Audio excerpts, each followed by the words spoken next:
Welcome back to my channel. And sa video ito guys ay sasagutin natin yung mga katanungan ng isang sa comment section kung ano daw yung ginawa ko sa aking GPR Explorer 250 version 2. So ngayon ipapakita natin yung mga kaibahan or mga changes nito. So yung sport type natin na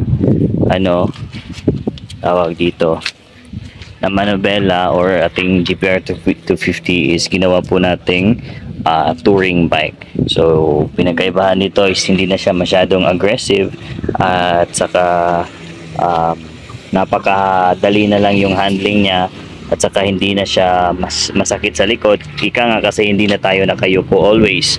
But before natin ipagpatuloy yung video na to, kung bago ka pa lang sa aking YouTube channel, pakisuyo naman, baka pwedeng pahingi ng konting support, pa-like, pa-subscribe at pa-share naman din ng ating video. So ayan yung manubela, nagbutas tayo ng isa dito para makapitan itong ating riser. So nagpalit din tayo ng manubela which is Shark King color gray. At ito yung meron din changes dito sa ating clutch cable kasi yung clutch cable natin pinalitan natin ng TMX 155 kasi yung ating stock na cable is masyadong short lang siya at saka hindi aabot. So nagpalit tayo ng TMX 155 at saka itong mga wirings naman natin, itong hazard dito, nakalagay itong hazard dati, so nilipat natin dito.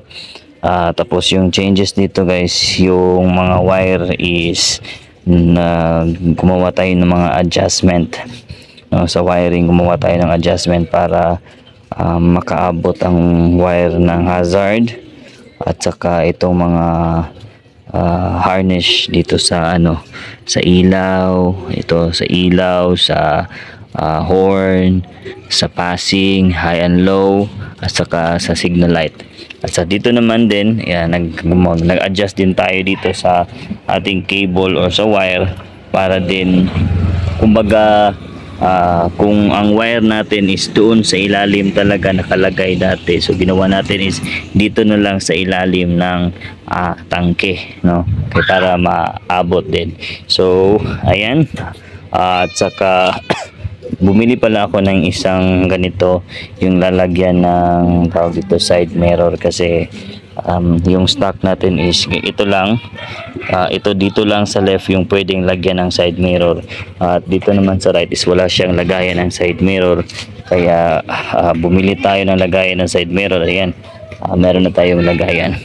So after nyan guys, meron din tayong nilagay na slider, so dito natin siya nilagay at saka nag-ano din tayo ng ilaw para sa fog light or umuulan, pero hindi ko naman siya masyadong ginagamit lalo na sa city kasi alam naman natin na bawal siya, so ginagamit lang natin pag doon talaga sa may tawag dito sa may mga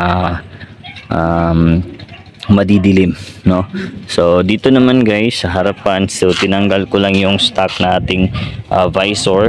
So ginawa ko siyang parang versus type na yung forma niya.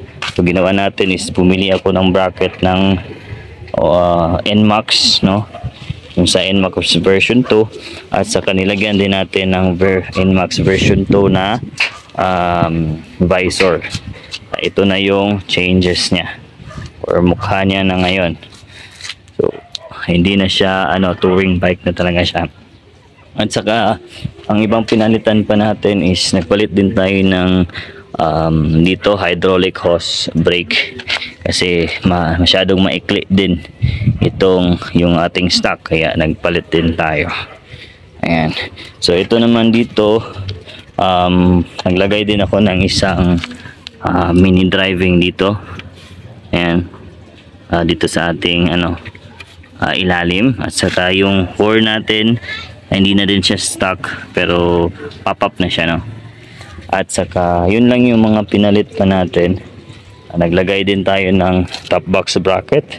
Ito pala yung top box natin guys is sa ay itong bracket natin sa Sigma 250 to, pero pinagawa ko lang, pina-convert ko dito, naglagay ng changes dito, at saka panilagyan ko na rin dito sa may ito, para tatlo na talaga yung hawak, kasi sa Sigma is dito lang, dito at saka dito. Ngayon is pinalagyan ko na dito, at saka meron na din tayong top box, at yung tambutso natin still stock pa rin yung ating tambutso, pero nakakalkal na siya, super kalkal, at saka pinatanggal ko na yung catalytic na dito, so straight elbow na talaga to siya. At saka nagpalit din tayo ng set ng sprocket.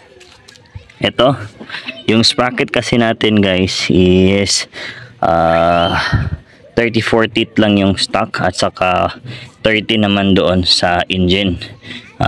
Pero ang size nun is 520, no? Kaya nag-change tayo into 428 ang size. So 42 teeth na to, at saka 40 naman doon sa harap.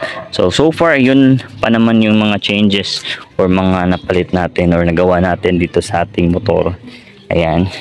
So try natin, ipakita ko sa inyo yung mga lights nya. So ito naman yung stock at saka naka-parking. So mag-ano tayo for the ito naman yung mini driving dito sa ilalim. Ayan.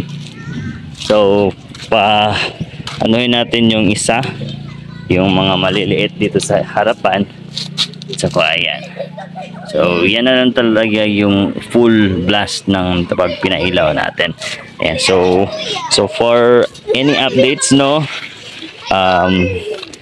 for updates sa ating vlog is pa-subscribe, and see you around. Bye. Yung isa